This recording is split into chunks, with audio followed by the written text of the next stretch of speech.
book pages, I'm getting off topic here real quick, and that's fine. Book pages matter to an extent, but not every 260 page book will equate to the same thing. Size doesn't always matter. It doesn't.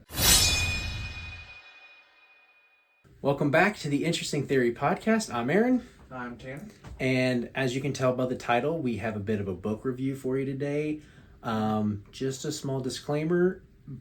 It's been a long week and we just got done with a run, so it's probably going to be a low energy video. Not that we've had very high energy videos yet, but super jacked. Yeah, we'll get there one day. We're still getting used to the cameras, but before we get into all that, reading updates. I've had a lot. Since last we recorded 2 weeks ago, because just life has gotten in the way of a bunch of things. As it does. So last we left off, I finished Parade of Horribles, and right before Parade of Horribles, I had started Jade War. Right. When I was continuing Jade War, I finished Jade War and jumped right into Jade Legacy and finished that in just a couple of days. And then started and finished the book we're going to talk about today. And then the day I finished that book, I started and finished Legends and Lattes. And I have started, and by started, I think I'm like 3 chapters into Bookshops and Bone Heck Dust. Yeah. Which, by the way, I think we've mentioned this on a previous episode. Like, we've both met Travis Baldry before, the author, and I had thought he had already read one of the books when we went there, but I did no. not. His wife did. Yeah. So my wife did. I had signed up to go because I wanted to get the new book anyway because I had the first 2, and I got there and I was like, dang, I haven't read his books. I kind of feel like a jerk. But he was a really nice guy.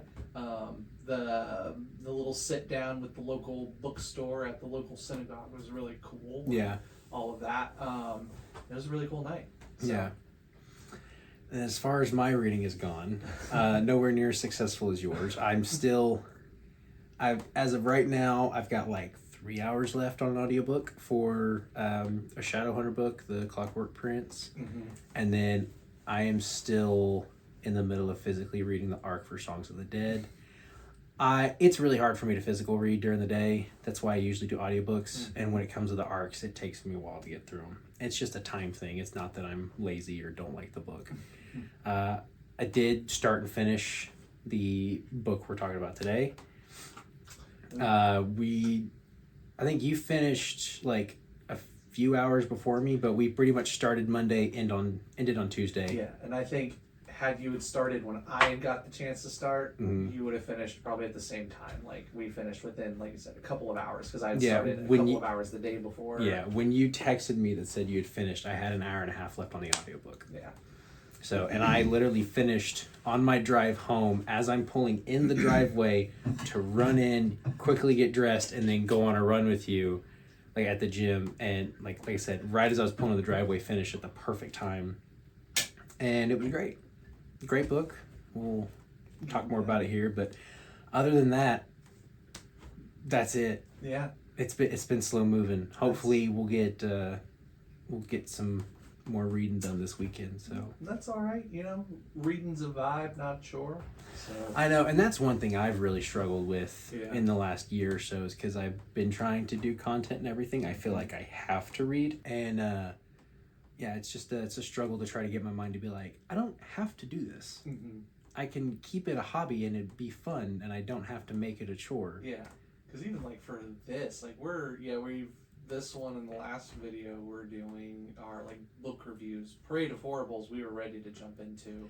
Right. And finish. We've been waiting for a year at this point, and then this other book is 260 pages. Yeah. And nothing. Not even like book pages.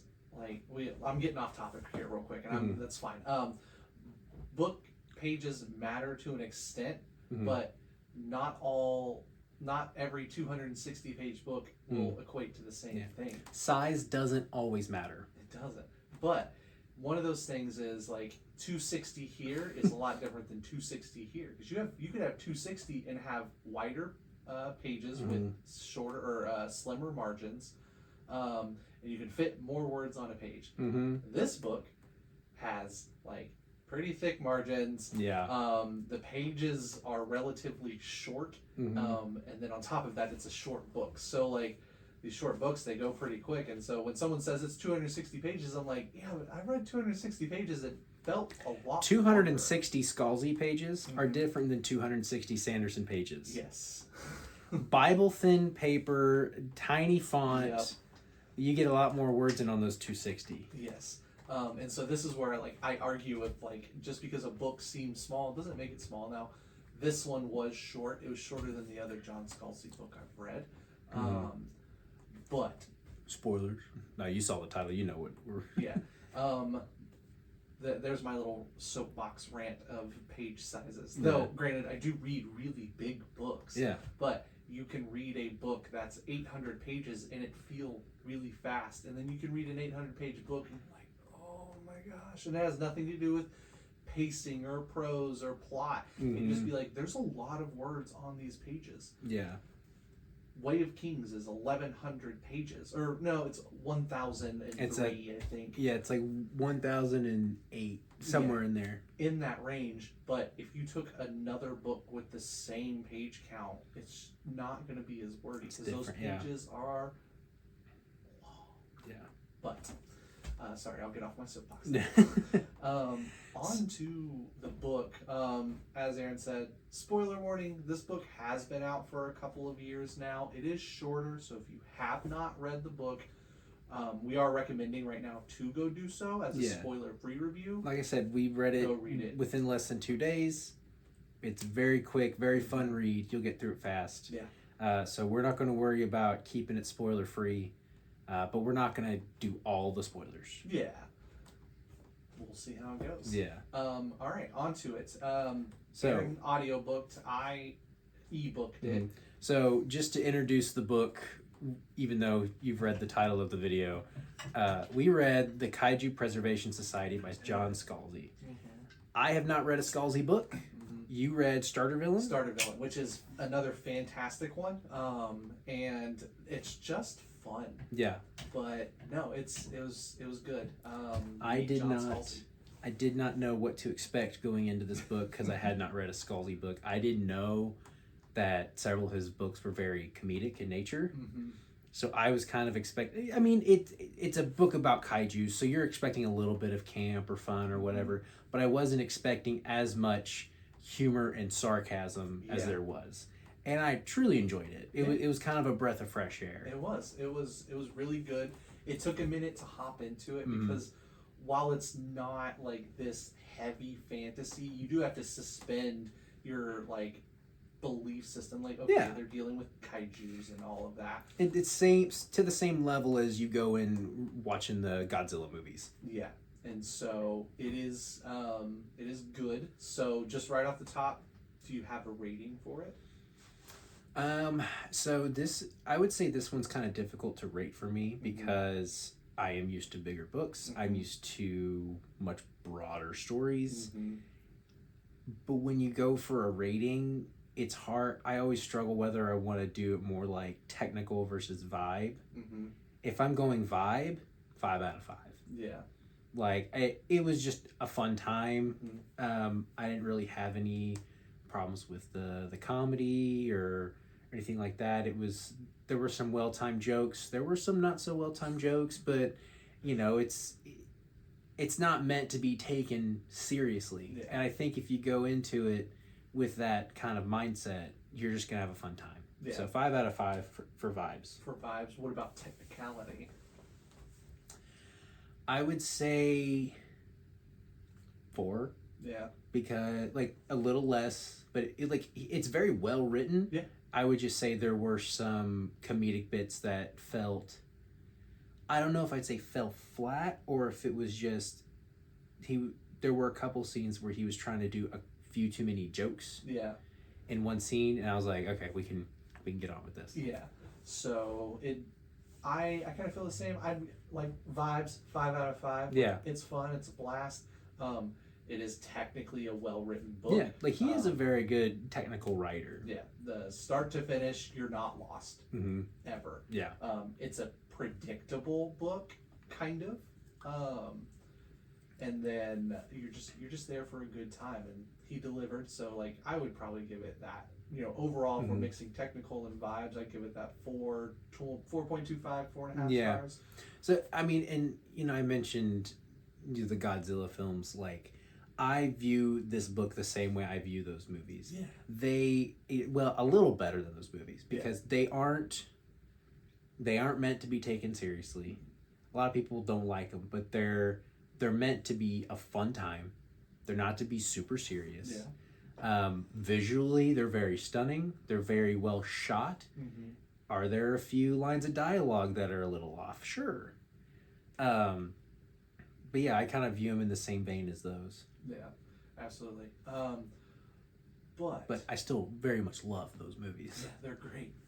I even hold a soft spot in my heart for the one from like the early 2000s with Matthew Broderick. Oh yeah, yeah. And T-Rex Godzilla. Yeah. That everyone, even the Godzilla franchise, bags on. Like there was and I don't know if it was animated or if it was regular, but in some of the like Japan Godzillas that are still coming out to this day, they make fun of it by having the or her, because it is a her in that movie, come and like destroy the town, but then the real Godzilla shows up and they're massive and it just wipes the floor with it. And it's great, and they make fun of it, but it is really funny and campy. But that is it. Now the book, we follow our main character Jamie.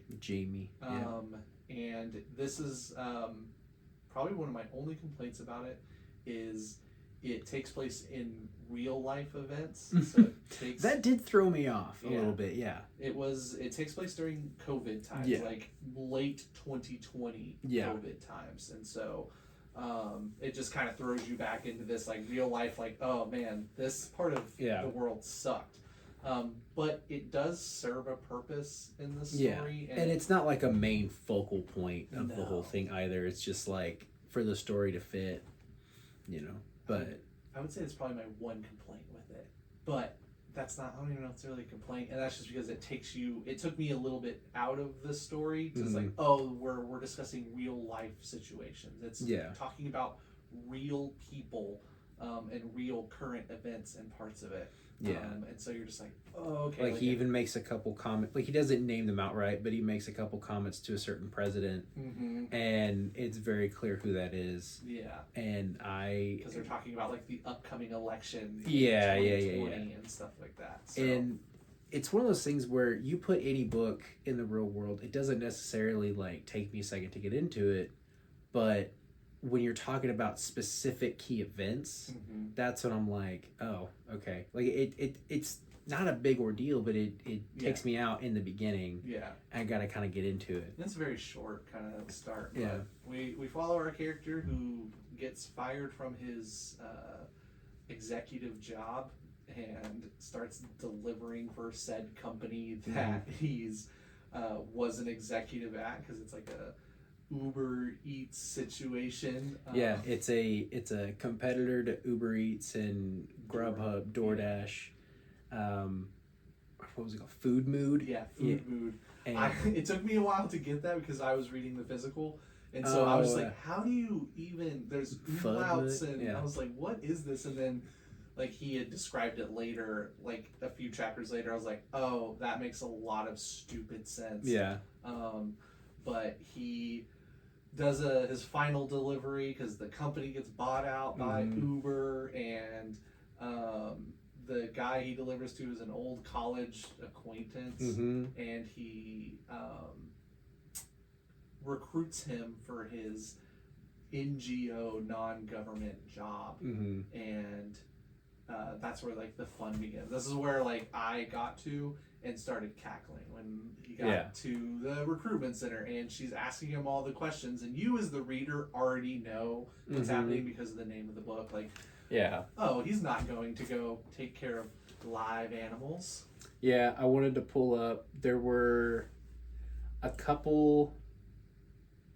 Where's it at? Oh, there were a couple like lines during that time that, because you had told me that you're gonna read this line and you'll know exactly what I'm talking about, but it had me cackling, and so I wanted to find it because I wrote it down. Okay. Oh crap! I didn't even write the context to it. It was just homicidal maniac or shit tornado. Yeah.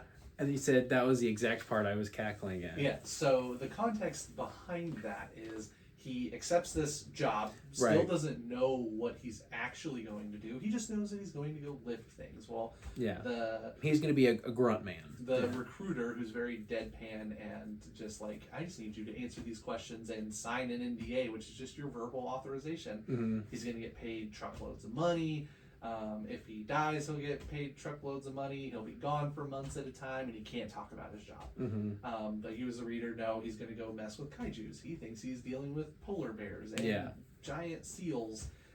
She's like, all right, well, how are you with needles? And it's like, oh, it's fine. Okay, we'll go see doctor across the hall, whatever their name is. Goes and see the doctor, and the doctor's like, all right, we're going to give you some shots. And he lays out about 40 or 50 different syringes. Mm-hmm. He's like, all right, now this one will make you hungry, but you cannot eat fatty foods. Whatever you do, eat whatever you want. It'll make you insatiably hungry. Just don't eat fatty foods. He's like, all right, no fatty foods. Got it. Check. He's like, and this one will make you homicidal. Like, you will want to murder everyone around you, but it'll also make you extremely tired. Mm-hmm. So you'll just be in a fit of rage, but you can't move. Yeah. But to overcome the anger, and if you can, because of how tired you're going to be, get up and go eat some food. Because it will help. And it's like specifically fatty bacon, food. ice cream, things like. He's like, oh, so like I'm supposed to stick away from fatty foods or I'm going to be glued to the toilet. But this is, if like I'm getting homicidal, I need to go eat fatty foods. What happens if I do this? He's like, well, maybe just eat your bacon on the toilet. So he's like, oh, so it's either homicidal maniac or shit tornado. Homicidal maniac or shit tornado. Like those are one of the funny, good comedic timing lines. Yeah. Like that whole scene had me laughing pretty hard because like the doctor was like just straight about it. Like, here's this, and he's like, I'm gonna be straight up. These kind of suck. And then he gets flown halfway across the world to Greenland, in the middle of nowhere, and there are kaijus in another planet. Yeah, so we learned he gets to this old base that has a nuclear reactor, and they go in there, and they're kind of like in this dark room waiting for something to happen. And then like this overhead door opens up, and they walk out, and it is like jungle, like Amazon rain, he said makes the Amazon rainforest look like a parking lot or something like that. And they're like, we just saw snow. What is going on? And that's when his buddy kind of explains, it's like there's another Earth, parallel universes, and it just so happens that they're at the same point in space and time, just in kind of like different areas. We're dealing with the multiverse. And so, the multiverse. So that's why we're able to access this planet Earth and not others, because they're in the exact position in space, basically. The only way they could tell that is because of star charting and everything. They see the giant kaiju. Yeah. For the one of the big ones. I can't remember which one that one was that they saw. Oh, yeah. They... it was kind of like a dragon, is what one described it. He's like, well, technically it's not a dragon. But I think they call it Kevin. Yeah, it's Kevin. Yeah, they've got a lot of plain names for these kaiju. It's a theme as the book goes on. It's a funny theme. It makes me laugh a lot. They get in, and our main character Jamie is surrounded by doctors and scientists and physicists and geologists and all of these, and he's just like not dumb, but he's just like in comparison dumb. Yeah, it's like he understands the concepts because he's so inundated with fantasy and sci-fi, but he doesn't like he's not smart enough to really act upon any of the science. He just kind of knows the key terms and everything. So they get to the base, and inside this place, did we learn a name of like where they're at, or just like Earth to Kaiju Earth essentially? Yeah, I don't think they ever named the Earth, but it's basically, they said the structure of like the Earth is basically the same, but it's just because there's no polar ice caps or anything like that. Some water levels are higher, so it's like, you know, America is still the same, you know, continent. It's just that like Florida and the rest of the East Coast is kind of underwater, and like little stuff like that, right? And so I think they're still technically in Greenland. Yeah. Because later they kind of travel toward Canada a little bit. Yeah, I like how we said we weren't really gonna get into too many spoilers, but now we're just kind of laying out the plot of the book. We don't have to give out too much more. Like, yeah, that's kind of like the start. That's like your first 3 chapters, because like we said, it's less than 300 pages.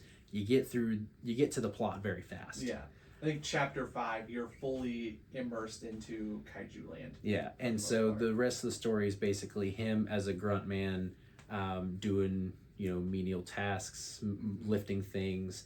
They end up getting him like certified in you know, weapons and stuff, so he can help out with other things, even though that wasn't part of his job description. Yep. And it's like you spend 6 months at this base on a different Earth, and there's like, they say 3 teams that alternate.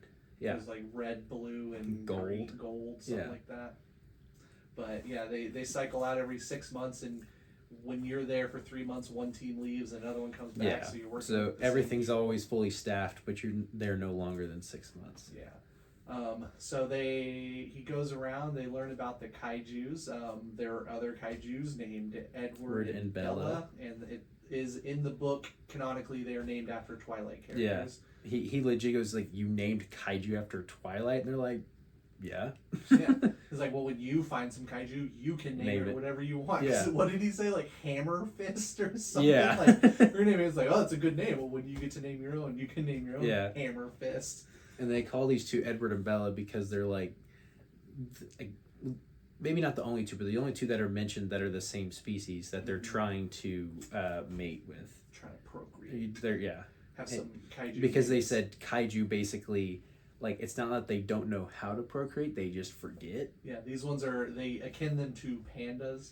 That's extremely dumb, and they don't know how to. They're endangered because of other reasons, but they're also endangered because they are just dumb creatures. Unfortunately, they're very cute, dumb ant creatures. They scare themselves, and they don't know how to procreate to save their lives, literally. Yeah. But we go through the whole plot of the book, and some twists and turns happen, and people show back up, and you're like, this fucking guy. I won't name him because I don't want to give it away. Yeah. You'll love some characters, you hate some characters. I think my favorite character in the entire book was the helicopter pilot. Yeah. Martin Sadie or Sadie. I didn't listen, so I don't know how to pronounce anybody's name other than like Jamie and Todd. Yeah, it was like Saite. I can't remember, but I know who you're talking about. Yeah, he was probably my favorite too. Yeah, he was just lay it all out. I'm gonna tell it to you real, and like I'm not joking, but I'm joking kind of way. But it was funny. It was great. Trying to think of what else I can say. It's not too spoiler heavy. Yeah, because we had one interesting theory in the chat, and I just went to pull it up, and it is a big spoiler. They have people come to tour. Yeah, place, basically the investors. Yeah, your billionaire investors get to come along, your government employees that fund it. Yeah, and Tanner was a few chapters ahead of me, and I was like, I just ended the chapter where they say he was going to have to give the tour, and I know exactly who's going to show up based on context of the book, And that's when he hit me with a interesting theory. Yeah. Well, you were right, because it was pretty obvious based on. And that was that's one of the things. Like, the book is predictable. You kind of can guess where it's gonna go. Yeah. Like the ending but was not to the detriment of the story by any means. So overall, solid book. I think everybody should go read it. We were racking our brains for like a week and a half. Like, what book are we gonna read? Yeah, we had a lot of options that we both, suggested, but nothing was feeling right. And then he sent me that, and I was like, "Oh, yeah, let's do that." It's Scalzi. It's short. I had been meaning to read it since I finished Starter Villain, and it's like, I love Godzilla. I love the idea of giant monsters. I love Pacific Rim. Oh. Like, Pacific Rim, the one and only movie that they ever made, because there was, I know there's a second one. We don't talk about the second one. It was bad. It wasn't good. I mean, it was not as good as the first one. Still watch it though. Oh, I probably would too. The first one was way better, and 100%. They ruined their chance on that franchise. Yeah, there were reasons why the second one wasn't good, and there's a lot of people that get technical about it, and it's because of like how they did the creatures. So like successful Godzilla movies, or like not realistic, but like they did explain it well in the book. They say kaiju shouldn't exist because how large they are. There's a scientific term for it. There's the square foot rule, or it's square something rule. Yeah, like, because I'm not smart sometimes. I don't remember it, but like at a certain size, you just can't exist. Like you're too big for things to work. Like, you wouldn't be able to get air into your lungs because you're too heavy. And so what Pacific Rim 1 did really well is they captured the weight of these creatures and of the Jaegers and all of this stuff. Like, the things were heavy. They had mass. They didn't run fast. Like, they had a lot of weight behind them. That is one thing that the Godzilla movies, I feel like, have been getting worse with over time. Like, you could kind of feel that weight in the 2014 movie, but like now, Godzilla's just running across the desert. Yeah. And so it's like you while we're talking fantasy, for it to be like believable, for you to not like have to fully suspend your belief on some of these things, like you have to apply real world physics to it. And in the first Pacific Rim, they did that really well. In the second one, they didn't. Like, what do you mean that this Empire State Building sized Jaeger moves at lightning speed, and when like things move around, they're not just like crushing stuff because of how large they are. That's like the biggest complaint that movie has, on top of like the story wasn't as good. But that's why like some CGI doesn't look good, because like it doesn't, like, why are you weightless? Why does it feel like you're walking around weightless? I actually came across a TikTok today about the scene in Lord of the Rings, Two Towers, where Legolas is like, they're getting ready to be attacked by like the Warg Riders, and Legolas is like firing his bow and he's like taking them out. Well, then Gimli comes up behind him on the horse, and like he grabs on to the horse's like chest bridle and like flips himself the opposite way of what you're supposed to do. And I love these movies, but it looks wrong. Like, it looks like it shouldn't happen. Now, granted, the dude can just walk on snow. Yeah. And they've established that he is an elf and he is light on his feet. But like, it just looked fake. So like when you have these like massive things that don't feel like they have weight, it kind of takes you out. And that's how the second Pacific Rim movie, second box of the thing here turned into a Pacific Rim review instead of Kaiju Preservation Society. We can definitely do that at some point. Like, we don't just have to do books. We can talk about all stories. I love the first Pacific Rim. It's great. And we can do a review of the second one after watching it, because that movie came out like 10 years ago at this point, I think. It's been a while. That's wild. But I wasn't a fan. Yeah, I remember I had convinced Carly to go to the theater with me to see it. We're the only people in that theater. Ooh. Yeah. That sounds about right. Yeah. Unfortunately. But yeah, so what else can we say without too many spoilers about the book? We can get back. It's such a short book. It is very short. There's not a whole lot, because you say anything about it, anything in the book, it's a spoiler. Yeah. I will say I liked the resolution. I didn't like the last bit on the ending, on how it ended. We'll talk about this off camera because Okay. it is a pretty big spoiler. Yeah. But I don't know. I just didn't like how it full circled at the end. So. Oh, okay. I see what you mean. I think I know what you're talking about. Yeah. I didn't really care for that either. Yeah. I was like, well, I'll have to save that thought for once we turn the cameras off. Yeah. But yeah, no, like you said, the resolution was good. He wrapped up the story well. And in today's world, I find it that for some reason it's really hard for storytellers to get the ending right. Mm-hmm. And especially with a book this small, I was really surprised with kind of how well he wrapped it up. It's how you can do like a full story in so few pages. Yeah, and that's like my biggest thing is like I like standalones, but something about that short standalone really works. Like you can wrap it up, and like as long as you are able to get your point across, it's great. I've read several of those recently, and they're really good. It's definitely made me want to add Scalzi to the TBR. Mm-hmm. Excuse me.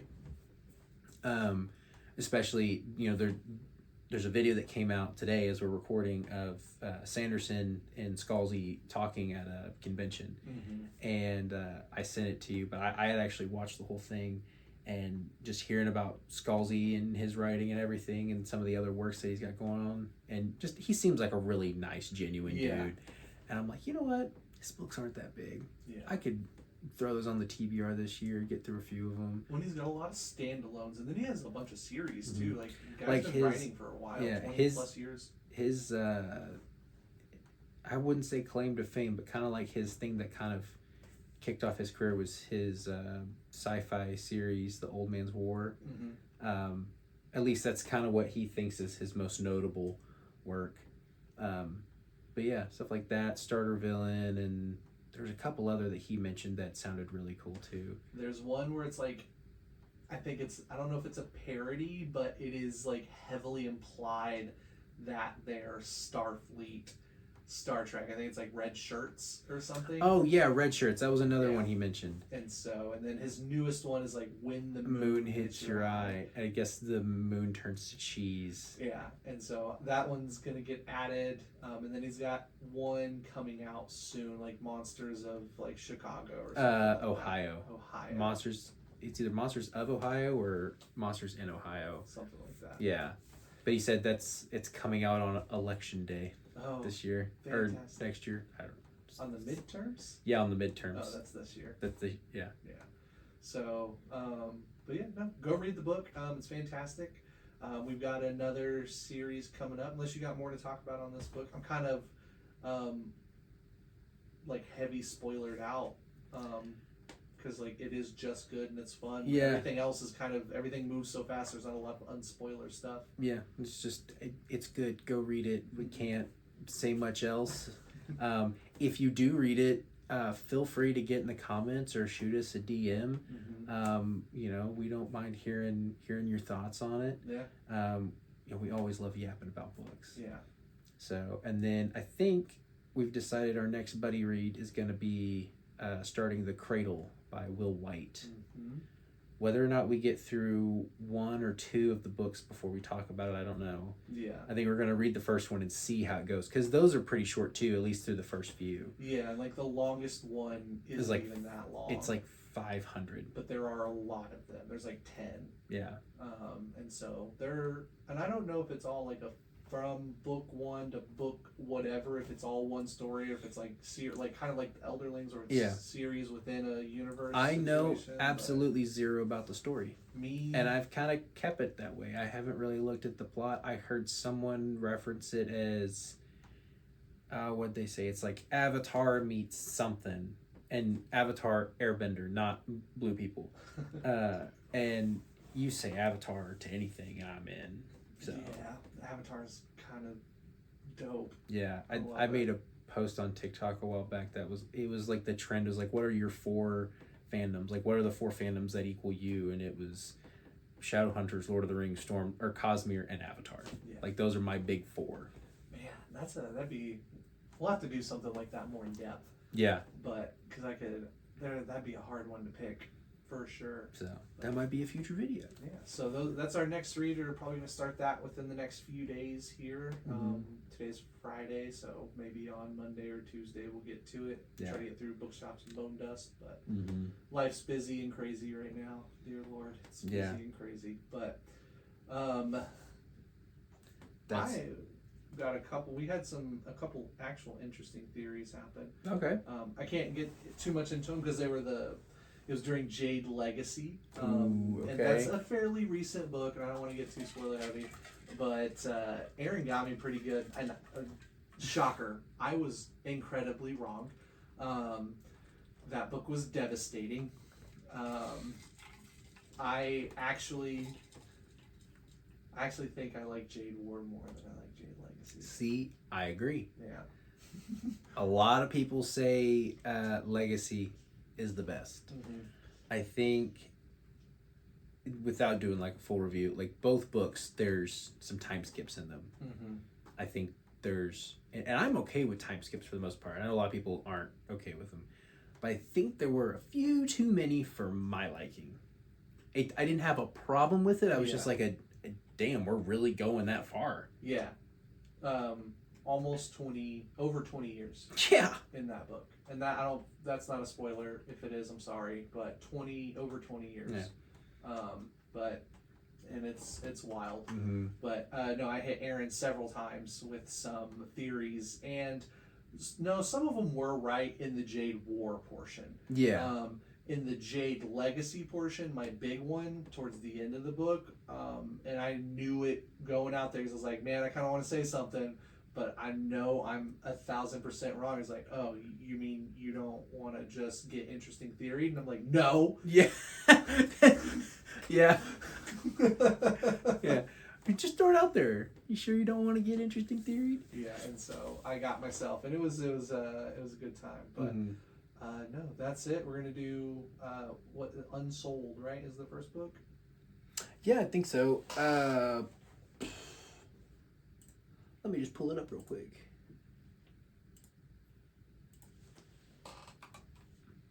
I have it on my. Yeah, sorry. My phone is recording right now, so I can't just. The White Cradle series. Unsold. And it's less than 300 yeah, pages. possibly get into Soul Smith, which is the second one. Yeah. So, but we'll see how that goes, but that's all we got for you today. Nice little short one. We read a pretty dope book. Figured we'd share it with y'all. Yeah. Catch you in the next one. All right.